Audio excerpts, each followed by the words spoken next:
அஸ்ஸலாமு அலைக்கும் வரஹ்மத்துல்லாஹி வரகாத்தஹு.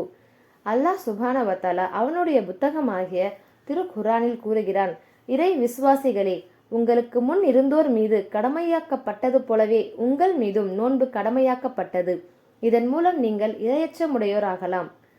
குறிப்பிட்ட சில நாட்களில் நோன்பு வைப்பது கடமையாகும். எனினும் அந்நாட்களில் உங்களில் எவரேனும் நோயாளியாக அல்லது பிரயாணியாக இருந்தால் அதை வேறு நாட்களில் நோன்பு வைப்பது அவசியமாகும்.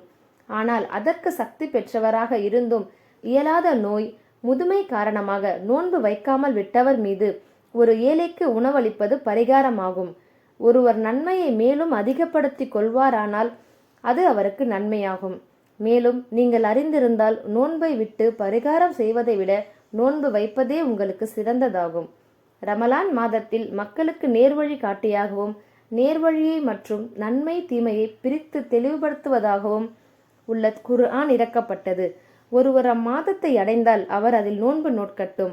எவரேனும் நோயாளியாகவோ அல்லது பிரயாணியாகவோ இருந்தால் மற்ற நாட்களில் கணக்கிட்டு நோன்பை வைக்கட்டும்.